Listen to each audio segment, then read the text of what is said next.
Hey, everybody, welcome to the Midwinter podcast. Keep warm together here at Midwinter Entertainment Studios. Mm-hmm. I'm here with Fidde Perrson. Nice pronunciation. Very good.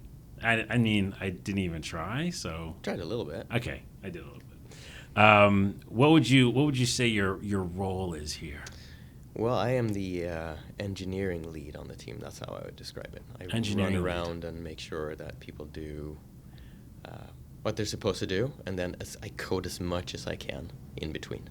And you also co-founded the entire thing. Yes, I did. Yeah. So we're here to talk about not only scavengers, but what you do on a day-to-day basis, and then we're going to answer some community questions. Before we get started, talking about your past, 343, pandemic, Yeah. and also UDS, right? That's right. Because we talked about this when we were at E3, Mm-hmm. and you worked on Snowcross, which is one of my favorite games of all time. Man, like it's a terrible game. So I go back and play it, and I feel ashamed. But at the time, I was super proud of that game. I don't think you should be ashamed. I said that. We got to go back and play it then. Let's go get a copy. That would actually be really fun. You know, Wait, I have multiple copies. You should have a copy. Yeah, I just realized. multiple. I have PC, Dreamcast version, PlayStation. PlayStation's one I played. Yeah. The PS2. That was the main. It was so SKU. good. Yeah. Yeah. Anyways, and also Saboteur. Oh my goodness, we've talked about it in the office, but I think it's an incredible game. Well, thank you Yeah. very much. Yeah, those two games. I was the engineering lead on both of those games. I really poured my heart and soul into, and Full Spectrum Warrior. Those were the three first big games that I worked on, and that was a lot of work, and I got a lot of gray hair, and but it was an awesome time in my life. It was really, really good. It was a lot of partying and a lot of just coding and working together with great teams. What was your age about that time when you're doing like Full Spectrum? I just 26. Okay. Yeah, I got gray hair when I was 26. I'm not kidding. Yeah. It's from the job. Yeah. Yeah. I hear that a lot, though. I hear and also what? Obama went into presidency, and all of a sudden, all the presidents get gray hair real quick. It's just the stress thing is a real deal. Huh? Yeah. You do have any gray hair? I have. Yeah, I'm starting to get some now. Yeah. All right. Yeah. So that's the past. This is the future, which is scavengers.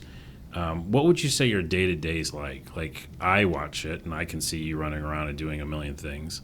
But for like the listeners, engineering lead, what's the day-to-day? Well, so when we were a small team, I think mostly what I did was I would work in the code base, make sure that we're making the right technical decisions and actually writing code pretty much 90% of the day. Nowadays, I do a lot more running around helping people and making sure that we're working on the right things. It sounds like a management job. It kind of is, but it's always technical, and that's the part I enjoy the most. But I try to get in as much coding and engineering as possible. Yeah, and that's the tricky part is like you are overseeing the whole thing, and you're like, okay, I know where we need to be. And there's a lot of moving parts, and a lot of people working on different things that you're not working on. Yeah. But then you want to get in the guts of it and get your hands dirty too. Yeah, I mean, the easiest mistake to make here is that you spend time trying to implement and build things yourself, like in people in my position. Whereas if you could just get the other people working on the right things instead, then your trajectory for your velocity is a lot higher. The mistake is to do things yourself, which you really shouldn't be doing. Right. Yeah. You should let other people do it because they're actually really good at it and they can focus on it throughout the whole day. Yeah, that's like that classic thing. People go like, hire people who are incredible at this stuff and then let them do it. Yeah. Yeah. Which we have a lot of incredible people here. Sure do. Something you worked on recently in the game that you can talk about. Each episode we kind of touch a little bit on something you just did or something that we did recently and pushed, and we can say. Yeah, so what do I work on? I work a lot on the AI in the game. So I work together with Chris French. I think he did the last podcast. Yeah, right? he did one recently. Yeah, so I work a lot together with him, and we have a new hire his name is Garrett. So we're implementing a bunch of new AI features. We're doing things like they can vault over things. They can, basically, multiple behaviors are being improved for this milestone. We have a milestone coming up, which is the playtest called Playtest 4. That's coming up October 20th. So all the focus is on that right now. So we're basically fixing bugs in behaviors, behavior trees, and optimizing a lot of the game right now. So between just bug fixing and optimizing, those are really the two things I'm working on. Yeah, and I think that what you just said is it's something so small within AI can change the dynamics of the game so quickly. Like Oh, the yeah. vaulting thing, we play this game every day, and we're like watching the Outlanders come after us, but at some point they just stop. But if they can keep coming after us and jump over the fence, it changes the whole thing. Oh, You're yeah, like, absolutely. oh my goodness, now what do we do? The other day, and this is, I think we can talk about the Warlord, which is, we've talked about him before, I think. I think so. Yeah. Anyways, there's a larger Outlander with a massive axe or Huge hammer. Yeah. And the other day, he just wouldn't stop coming after us. Like he had left his area, and he just would not stop.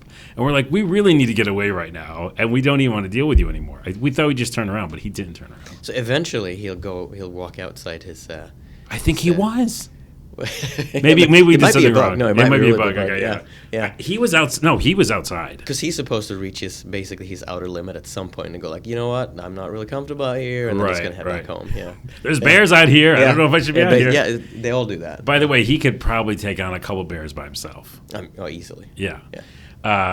So that's really exciting. And we talked to French about AI, and that always gets me excited because, again, most interesting thing to me, the kind of weird stories you can tell because you go into the game and you're like, whoa, let me tell my friend what just happened. I was fighting the bear in the storm. Then there was the Outlander thing, and he was chasing me, and he went over the fence. And then we found other people, and then that whole crazy thing, and then the ship. So, Yep. yeah, it's an awesome combination. Yeah, there are no really rules about what happens in the game, right? Like we build the encounters, we set up the AI, we have the different areas where the different AI live, and then they sort of play out their little mini lives. They don't live for very long because people like to kill them, but and then whatever happens really. And Yeah. I do plan on doing a beat for October called Outlander October. oh yeah. Which went over great this morning when I mentioned no no one said anything. everyone's completely quiet. They're like, cricket. I guess he's doing something. But I just really wanted to focus on these Outlanders, which, people have played the game. They play tested it. They're going to be play testing again in October. And I just thought it'd be cool to shine a light on, all these kind of other enemies that aren't just other players. With the Outlanders, you get another perspective of what this world is made up of. It's not just us. It's not just the players. It's like a whole bunch of things. Let's talk about something else. Oh, by the way, you are not the Swedish footballer. No, I'm not. Because when I Googled you, I did see that. Yeah. If you Google my name, it's a Swedish soccer player. He's prettier. He is more famous than me. Oh, come on. I'm pretty, but not that pretty. Okay. And also famous? I mean, these games you mentioned, these are big games. Yeah. But I like to be not famous. Right. Like at E3. You were like, Exactly. I don't even want to go up there. I don't like these. I don't like. You being in did the great. spotlight. That was really fun. Oh, thank you. Yeah. If anybody hasn't seen that, I'll link it in the show notes, our E3 Coliseum. I haven't watched it. I'm happy that me neither. Yeah. I can't do it. I'm happy that I did it, but it's one of those things. I don't really like to be in the spotlight, but I like to have done it. Yeah. No, it was really good. Yeah. And we're going to do more of those. Oh, I'll do that. Gamescom. That's what I'm going to say. I'll have a beer before or a whiskey. Oh, yeah. Or maybe a couple. Yeah. Let's jump into some community questions. Yeah, cool. Because they're pretty involved, and we have a ton of community that are very awesome, and they have a million questions. So real quickly from Discord, Demented Mr. J. That's quite a name. Yes. Spatial OS allows spanning one game instance across multiple pieces of hardware, if I recall correctly. But what does that look like from an implementations perspective? Does the initiation of every game queue up X amount of tightly coupled servers? So you could do this in many different ways. So the way we've chosen to use Spatial at the moment is we don't have multiple servers running over different areas of the map. We are using a main server that controls the entire map and area, and then we use a little system called offloading, so which means it's a separate process that's spun up. It's not spatially dividing the world, is what I'm trying to say. It's actually we're running the AI logic on a separate process. Right. So it's over there doing its work. Yep. And then we bring it back over. Yeah. So it's controlled by one process. This is the game server, and then we have we call it the offloader worker, and that one runs all the AI logic. It runs what we call the overlords, which is everything that takes care of encounter logic in the game, and the spawning and the AI behavior tree. So all that runs on a separate process, and it's called an offloaded process. So we don't spatially divide, we use an offloader. Got it. For scavengers. When you said overlord, what do you call it? Overlord? We call it an overlord. Yeah, because it feels like what's really popular now in games is like the game manager. It's or something. kind of like you know that, what I mean? yeah. Because it's not maybe making as much decisions per se, but it's like doing some things, right? Like It is. I mean, so it's the idea with the overlord. We have a cool little symbol in the editor with the overlord. It's a burning skull. I like that one. So when you see a burning skull in the editor, you know that that's an overlord. And that one, what that does is it controls and works together basically with the designer in the end to control who spawns where, which squads do what, and how the squads work together, and which areas they're supposed to. When they patrol or when they search or when they go attack the players from different angles, so you can. That's the overlord basically controls the flow of the encounters and the combat. cool, yeah, and having that offloaded is really helpful because then we can focus on the other stuff. Exactly, we're gonna have lots and lots and lots of AI. Yes, and the rabbit will be smarter. Yes, it will, which is ridiculous, but yeah, it will. No, because I really want, and we said it before, but I want like that rabbit from Monty Python. The Holy Grail, like a huge fangs, and it attacks. Along with that same question was, were there any challenges working with a new platform like that? We've talked about this before. Oh yeah, no, there's been lots of challenges. I think when we started working with Spatial, I think it was kind of early in the development with Unreal, so it was kind of difficult. But I think where we are today, we run all our playtests and all our internal development on Spatial. Mm-hmm. So. It's been quite a journey, I think, to get it all working and running in Unreal. But the way it runs today it's actually really exciting to run the offloaded the bits. Yeah, that's how we play the game. And then kind of the final question from Demented was, what did having a platform like SpatialOS enable you to do that you didn't think you could have done or done as well in, say, Halo 5 Warzones? That's very specific. Well, yeah, very specific. No, I mean, so Halo 5 Warzone is a very interesting and specific mode. There's lots of AI going on and lots of players. So now the map is kind of small. So what we did for Warzone is very, very handcrafted, and the artists and the tech artists spent a tremendous amount of time to make sure that every single polygon is exactly where it needs to be for physics meshes, and for rendering, obviously. So that is something you can't do with a world that's enormous as ours. So what we need more CPU power, basically. We have lots more AI than a Warzone mode. We have lots more players than a Warzone mode. So basically, we just need more CPU. That's what we need. So that's really the reason to use Spatial the way we do it. Yeah, it makes sense. Yeah, we have more mass area, and then the AI to fill out that area. And it's mainly the CPU on the servers I'm talking about. So that right. Yeah. That's actually a question that just came up. That's the next one almost. It's kind of a segue from the Jukebox Guy on Discord. Is this game CPU or GPU heavy, and will you do anything to try to balance this? Oh, absolutely. So on the client, which means your local machine when you run it, you'll have both issues. In general, the GPU side can often be mitigated by you pull your settings down on the screen, right? Yeah. You don't run the maximum anti-alias filters, and you don't have the highest resolution shadows and so on. So you can often pull that down and get a really good game experience. On the CPU side, it's really our job here to make sure that you can run at full speed on the CPU. So it's going to be heavy on both CPU and GPU. On the GPU side, the more money you spend on GPU, the prettier it gets. Yeah.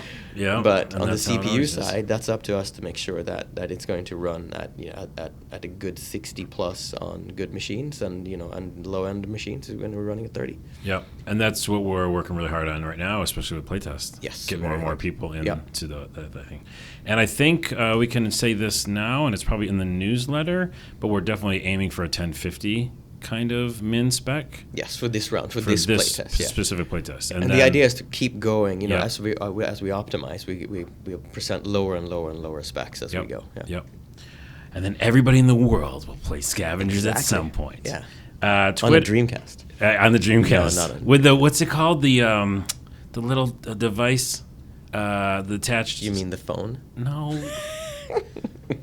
The little separate thing on the Dreamcast. Come on, the VMU. Oh my God! I can't believe you remember that. I am a game nerd. Yeah, the VMU. I loved. I had. I think there's a Final Fantasy Chocobo game on there, and you could raise Chocobo. That's incredible. And you could do it, offline. So I just on the bus, I'd be raising my Chocobo. That would be a good challenge, though. Yeah. What? To put our game on the VMU. Yes, it would actually work out pretty well. You could fight Scourge and level up. Ooh. Okay. And we'll put more work on their plate. Two more. One's from Twitter. It's her_Dr. Jekyll. Does the AI for enemies choose its target based on proximity or who on your team engages first? It's a mix of those two and a few other things. So then we have a threat management system so each AI will figure out based on a perception system which target to choose. So, and the perception system will feed into the AI a few numbers. It'll feed in, well, proximity is one. One is how big of a threat are you as a player to that AI. And how does it decide that? It can decide that basically based on what weapon you're using and what effective range he thinks that your weapon is at. And weather plays a role in this.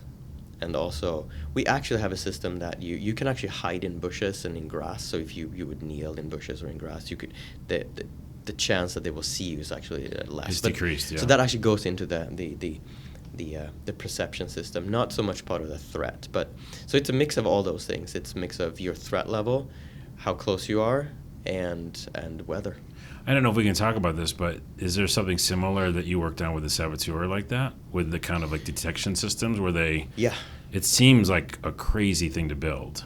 It is. It's really fun, though. Yeah. Yeah, it's really fun to build it. I think most sort of sophisticated games that have any form of, I was going to say sophisticated AI, have some sort of threat level system to figure out who to attack. Right. So, yeah. Yeah, it's just so many times you do see a game, released and it's done and it's not in early access or whatever, and you're like, that's what they went with? Because it's like, it's either yes or no, right? Like, I see you, line of sight, that's it. Yep. Like, I build platformers that aren't very good, and that's how I do it, right? So, like, that's the most and people, like, release a third-person final game with just, I feel like sometimes really basic stuff. So there's a lot of things that go into that particular threat selection, basically. Yeah. We also have something we call a kung fu.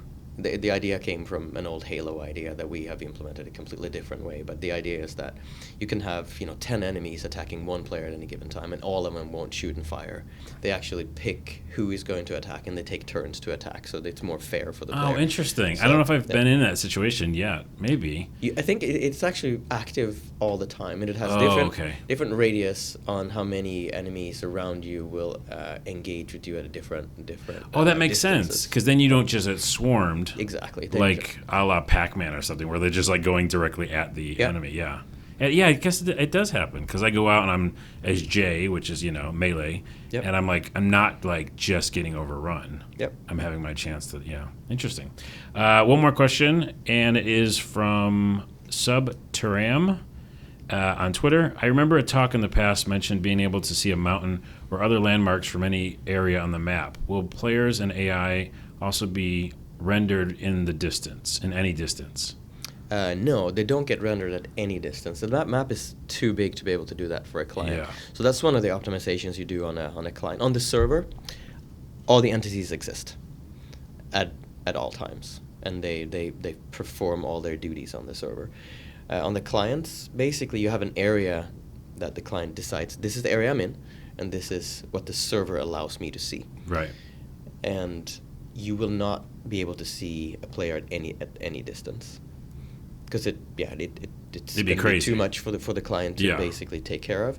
We will do it at a distance as far as we can, as the client will allow, but it won't be at any distance. It's interesting, that became a thing at some point, right? Because I feel like we all kind of just assumed, like in the olden days, it was like, oh yeah, I can't see where I'm not at. Like, this is the area I'm at, and oh yeah, there's like a building in the distance, and it would pop in, and you're like, oh, there's more stuff over here. Yep. And then it got more and more. People were like, oh my goodness, why don't we just see that mountain over there? We can go to that mountain. Remember, that was like a big thing. Yep. You see it, you can go to it. Yep. And I think that kind of gets pushed more and more. People are like, I don't want to see everything. And you can't, because it's like just technically not possible. No, you can spend a tremendous amount of time doing that. There are games that do it, that try to make sure that you can see enemies and cities or vehicles, traffic at any distance, and so on. That's not really our focus. It's not a enormous simulation that's going to be running on your client. Like, we're definitely moment-to-moment gameplay first. But the good news is what you just said is awesome, though. I mean, all those AI are doing their jobs without you knowing, right? Like I said, their instances have been created and they're doing stuff. So when you run upon them and come upon them, they are in action and doing stuff. Because I will go into a small camp and the Outlanders are fighting wolves or they're fighting the Scourge or they're doing something, and it's like, it feels more real that way. They're not always active 100% of the time. So the server takes care of figuring out how many players are close to a certain area, and then when a certain amount of players are close or too close enough, the enemies will spawn in and start doing their thing. So you shouldn't notice them coming in or spawning in, but you will definitely stumble upon them while they've been active for a long period of time. Doing their thing. Yeah. This brings up two real quick stories I want to tell you, because I just thought of them, and they're about AI. One is kind of the simple stories. I was playing, I forgot what it was. I think it was Daredevil or some weird third-person superhero game. Spider-Man? No, it wasn't Spider-Man. I think it was Deadpool. It was Deadpool. There was a third-person action game from a long time ago. PlayStation 2, I think, or PlayStation 3. Anyways, I was on this building, and in the distance you could see the city, and it's again, LOD, which we've talked about in the podcast, level of detail, very simple in the distance, just so you could tell that it's a city out there. Well, I was able to, because I love breaking games, it jumped down and scaled down to the end of the building when you weren't supposed to go down to the floor. And I got down near there, and you saw LOD of they tried to put at least a couple car type things, but they were just boxes. And then I was so excited. I was like, I'm going to get to see the city because it was there and the lights and stuff. And it just kept running forward until I fell through the earth. And then, of course, I just looked up and I was like, oh, it was all just lines. I've been lied to. And then, that was just a sad Games day. are all about cheating, It really is, you try to present a world that's not really there. Yeah. Yeah. That's a big discussion, actually. We can get into that sometime. And the other story is when we talk about AI and jobs, and it reminds me of that one. We have the Outlander, we have the Wolf, the Bear doing these things. Ultima was one of my favorite games of all time. Do you remember that game? Oh, yeah, of course. Yeah. So I got to meet Richard Garriott, and we talked, and he was on one of my podcasts, and he's an idol of mine. I grew up with Ultima. 4 specifically was the one that destroyed me, and I was like, oh my goodness, this is what RPGs can be. But then 7 is my favorite RPG of all time. I bring it up because that was one of the first times, and still one of the only times, I think we're getting back to it now, where all the NPCs had jobs so specific that you could just watch them all day, and it was like this little story. And I feel like we're doing that now. We're getting back to it, and it's not just about graphics, and it's about these kind of worlds and AI. But there was a little baker, and you watched him, and he would get up in the morning, get out of bed, leave the wife, go into the bakery, start rolling out the dough. He did the whole thing. And again, these are teeny 2D sprites, right? So what kind of resources it used? Probably not a ton. But the whole village that you went to had all their own little routines. And that I love that. That's amazing stuff, really. That takes a lot of work to create a system like that. Yeah. Oh. So let's do that is what I'm saying. Okay. He's like, I'm not agreeing to anything. Yeah, right. All right, before we go, is there anything else you want to talk about with Scavengers, something you're excited about? I don't know, just your overall feeling right now as we're in development, heavily in development? I don't know. It's a super exciting game and a super exciting team. I'm super excited about Midwinter and Scavengers overall. I think we have something very special. I don't know if I have something really specific to say. I'm just a happy camper and happy to work with this team and make our game, really. Yeah, that's all you need to say. All right, cool. Fidde, thanks so much for being here. And you can, you can't follow Fidde on Twitter because you don't do the social medias. I'm very bad at it. Yeah. But if someone would care, I would do it. You know what? I don't care about it. We'll just say if you want to try to find him, yeah, go for it. Yeah, you can. Yeah, good luck. Good luck is the answer. And then, we'll see you next time on Keep Warm Together. Bye. Thank you. Thank you.